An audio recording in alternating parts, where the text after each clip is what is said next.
Hello and welcome. It's a beautiful morning here in Southern California. The sun is coming down and well, it was, I want to say, a little bit of a stressful week, and I'll explain that in a moment. So why was the week stressful? Well, let me walk through the plans here to the truck and open the door and raise the roof. And then I will show you why it was a stressful week here. So hang on. So last week I was sitting at my desk and I got an alert from my temperature sensor inside the fridge. As mentioned, last week I received a notification from my temperature sensor that I have here in my refrigerator, and it was telling me that the temperature had reached the threshold, or the alarm threshold, and was rising. And I thought, that's odd. I'm sometimes getting alerts from the second temperature sensor that is in here, the electric cabinet, when that is getting really hot, hot in quotes. But I never got an alert from the refrigerator temperature sensor. And so I thought, that's odd. I went outside and checked, and it's like everything in here was dark. So just like now, when I turn off the lights, everything was dark in here. I have the ceiling fan running. I mean, right now I have it running. It's nice and cool in here. It runs pretty much 24/7. And that was off. So I checked, and well, the situation was that my entire 12-volt system was down. So here's the top part of my electrical cabinet, and you can see a whole lot of Victron equipment. And everything in here was dark. There were no control lights, no nothing. And yeah, I was confused. So first I turned off the main power and waited about 30 seconds, turned it back on, nothing. So then I started thinking, okay, what could cause a 12-volt system to go down? And I mean, the entire system was down. So I was like, it cannot be an individual fuse here on the fuse block. So that's not it. And then I started tracing where is power actually going, and maybe I can narrow it down why the system is down and see if I can fix it. So down here, that's the Smart Battery Protect, and it has power going in and then it has power going out. The power going out goes to the Lynx Distributor. Power goes from here to here. So I used my little power meter and connected it to the ground here on the Lynx, and then checked. And let's see if this shows up on camera. So you can see here that the lights are coming on and we have voltage. When I do it on the out, at the moment I have again voltage going out to the Lynx Distributor, and because the system is running. But when I was testing it, that did not work. Then, of course, to add insult to injury, the entire time since I owned the truck, I never connected the Smart Battery Protect to my Victron app. And that reason was simply the code, the Bluetooth code that I was given did not work. And so what I had to do next in that case was like, okay, get some screwdrivers out, remove the Phillips screws, and then get the Smart Battery Protect off the lid here and flip it around, and there's a sticker with the code. So I did that, got the code, connected it to my Victron app, and then the message was disabled, or output disabled by remote. So okay, where would I go next from here? And so I open up this lid here, and I'm not going to do this right now, but I open up this entire section here, started tracing the cables, and that led me to the Victron BMS CL 100. The 12 stands for 12 volt and the 100 for 100 amps. And then the next thing was, okay, where's power coming from, going to?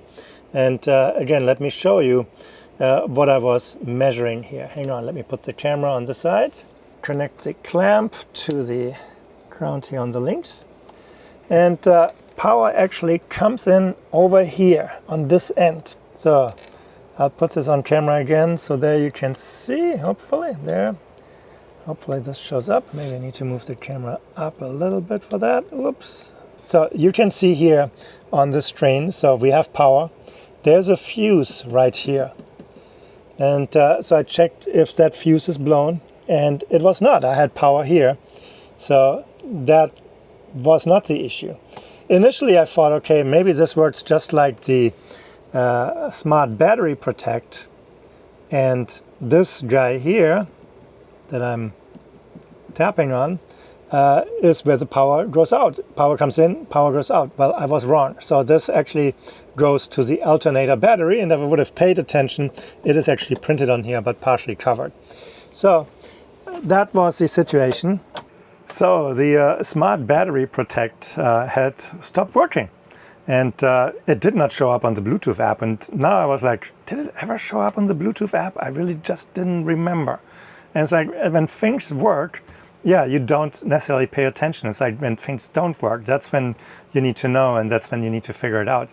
And so that was like, okay, what does the Smart Battery Protect do? Where do all the wires go that come and go from the device? So I traced the power, as mentioned.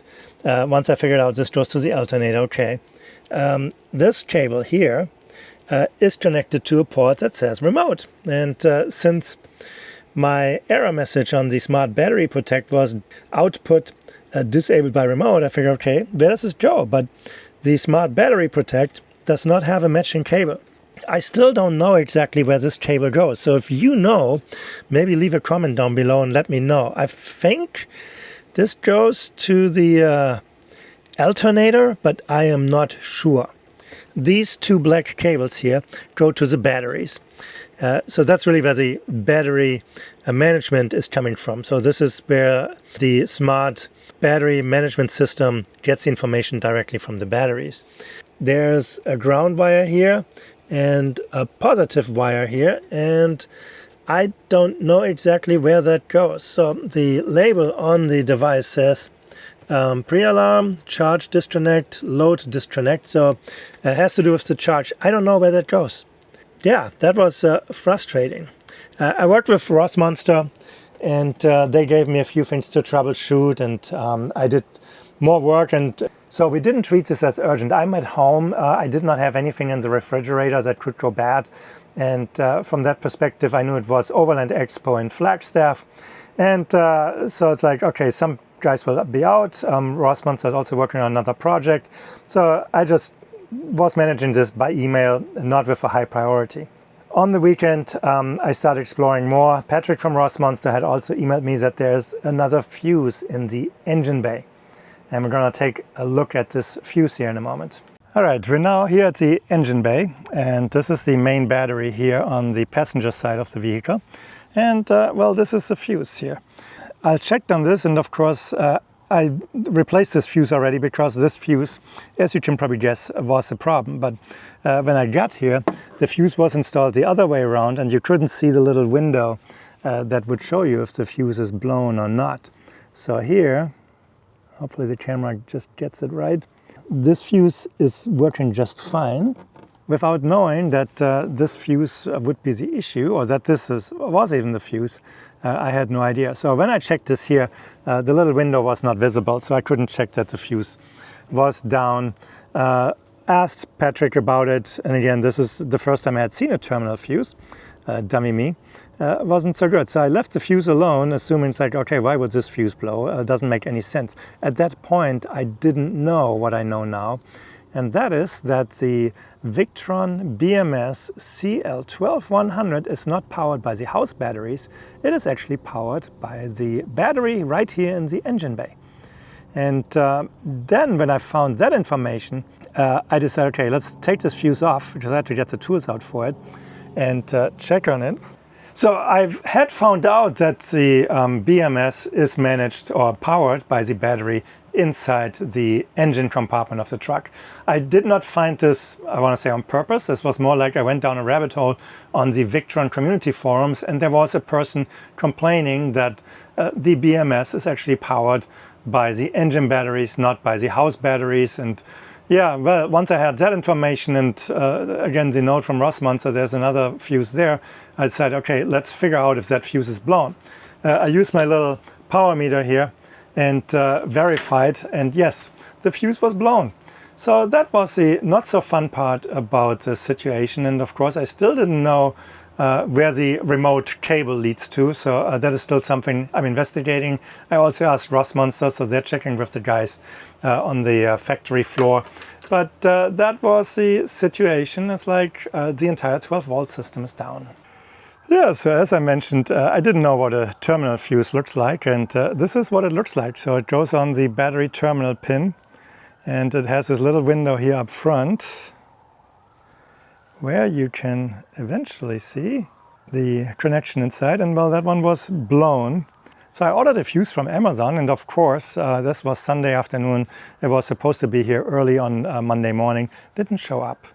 So I ordered a second fuse because my first Amazon order was now notified me, or had notified me that order is delayed. Ordered another one, and that came in Tuesday morning. And then I installed it when I had a quick break, and sure enough, the entire system came back to life. So problem solved. Took a little longer than necessary. Again, I mentioned this earlier. I didn't treat this as a high priority because I'm home, and with the 12-volt system not doing anything while I use the vehicle here just around town, not a big deal. But I want to point out, it's like if this would have happened out and about in the field, this would have been disastrous. I mean, let's say you are really 60 miles, 100 miles away from the civilization, and or the next bigger town, with not having a spare fuse. That would have been bad. Your trip would have ended right there, and you would have had to go back because you had no lights, no water pump, no nothing really. Anything that runs on 12 volts in these vehicles was down. What worked was the inverter. So I had 120, so I was able to raise the roof, lower the roof, and plug in anything into the outlets. But anything 12 volts that you rely on simply would have not worked, or did not work in my case. So and that's really where it's like, okay, now I have two of these fuses as a spare that I will carry with me at all times, because it's just too dangerous, in quotes, to be somewhere and then suddenly this 100 amp 58 volt fuse blows for whatever reason. That's the other question I don't have an answer for. I don't know why this fuse blew. And yeah, making sure having a spare fuse with you is very important. The other thing I did is I wrote down really everything I have as Victron equipment and started creating a diagram with the flow of electricity, so that it's easier for me the next time to identify where is the power flowing to and from, so that if I get into that situation, that I can troubleshoot it better, and also helps the Rossmonster team. They have it documented as well. I don't know if they have it to that detail where the power flows, but they have all the main stuff documented, so that's very helpful. But when you're out and about and maybe don't have immediate access to somebody at Rossmonster, it's good to know where the stuff goes. So that is an important part when you have a vehicle that pretty much has your house on the back. You travel, there's a lot of vibration, stuff is moving, stuff is shifting, things can break.